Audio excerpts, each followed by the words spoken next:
আসসালামু আলাইকুম। সমকালীন বিশ্বে বাল্যবিবাহ একটি আলোচিত ও সংবেদনশীল বিষয়। সমাজের পরিবর্তন, শিক্ষার বিস্তার এবং মানবাধিকার সচেতনতার সঙ্গে সঙ্গে প্রশ্নটি আরও তীব্রভাবে সামনে এসেছে। ইসলাম কি অপ্রাপ্তবয়স্ক অবস্থায় বিয়েকে সমর্থন করে, নাকি এর ভেতরে রয়েছে আরও গভীর শর্ত ও দায়িত্বের ধারণা?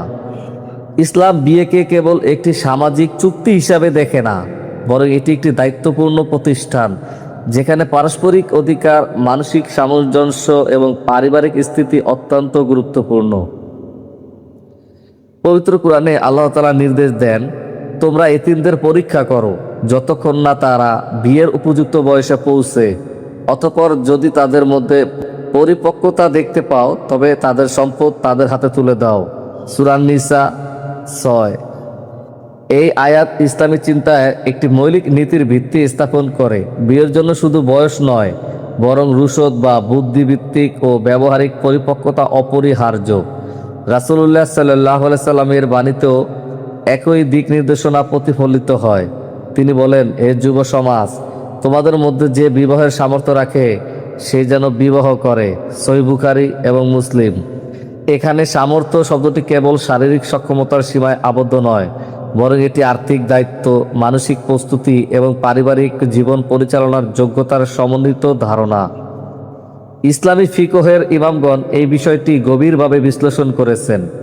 ইমাম মালিক ইবনে আনাস রহমতুল্লাহ, ইমাম মোহাম্মদ ইবনে ইদ্রিস আশা সাফিউ রহমতুল্লাহ এবং ইমাম আহমদ ইবনে হাম্বল রহমতুল্লাহ তাদের মাযহাবে অভিভাবকদের মাধ্যমে অপ্রাপ্ত বয়স্কদের বিয়ের চুক্তি সম্পূর্ণ হওয়ার বিষয়টি উল্লেখ থাকলেও দাম্পত্য জীবন শুরু করার ক্ষেত্রে পরিপক্কতা ও সক্ষমতার ওপর সুস্পষ্ট গুরুত্ব আরোপ করা হয়েছে।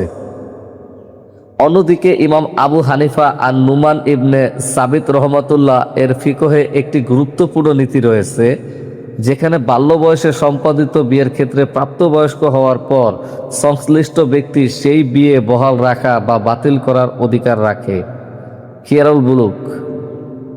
এটি ইসলামী আইনে ব্যক্তি স্বাধীনতা ও সম্মতির গুরুত্বকে সুস্পষ্টভাবে প্রতিফলিত করে। ইসলামের একটি মৌলিক নীতি হলো ক্ষতি পরিহার করা। ফিকহের সুপরিচিত নীতিতে বলা হয়, ক্ষতি করা যাবে না এবং ক্ষতির প্রতিদানও দেওয়া যাবে না। এই নীতির আলোকে সমকালীন আলেমরা ব্যাখ্যা করেন, যদি অল্প বয়সে বিয়ে শারীরিক, মানসিক বা সামাজিক ক্ষতির কারণ হয় তবে তা শরীয়তের উদ্দেশ্যের সঙ্গে সাংঘর্ষিক হয়ে দাঁড়ায়। ঐতিহাসিক বাস্তবতায় দেখা যায়, অতীত সমাজে বয়স, পরিপক্কতা এবং সামাজিক কাঠামো বর্তমান সময়ের তুলনায় ভিন্ন ছিল, কিন্তু ইসলামের মৌলিক উদ্দেশ্য ন্যায়, কল্যাণ এবং মানবিক মর্যাদা সময়ের সঙ্গে অপরিবর্তিত। ফলে আজকের বাস্তবতায় এই নীতিগুলোর আলোকে বাল্যবিবাহের প্রশ্ন নতুনভাবে মূল্যায়নের প্রয়োজনীয়তা অনস্বীকার্য। বর্তমানে বিশ্বে শিক্ষা, স্বাস্থ্য ও মানসিক বিকাশের গুরুত্ব বিবেচনায় বহু ইসলামী চিন্তাবিদ মত দেন যে বিবাহের জন্য উপযুক্ত বয়স নির্ধারণ করা শরীয়তের মাকাসিদ বা উদ্দেশ্যে এর সঙ্গে সামঞ্জস্যপূর্ণ, কারণ এটি ব্যক্তি ও সমাজের সার্বিক কল্যাণ নিশ্চিত করে। সবশেষে বলা যায়, ইসলাম বাল্যবিবাহকে লক্ষ্য হিসাবে নির্ধারণ করে না, বরং বিয়ের ক্ষেত্রে পরিপক্কতা, সক্ষমতা, সম্মতি এবং কল্যাণকে মূল ভিত্তি হিসাবে প্রতিষ্ঠা করে। এই ভারসাম্যপূর্ণ দৃষ্টিভঙ্গি ইসলামের সৌন্দর্য, যেখানে শরীয়তের বিধান ও মানবিক বাস্তবতা একসঙ্গে মিলে একটি সুস্থ, ন্যায়ভিত্তিক ও স্থিতিশীল সমাজ নির্মাণের পথ নির্দেশ করে।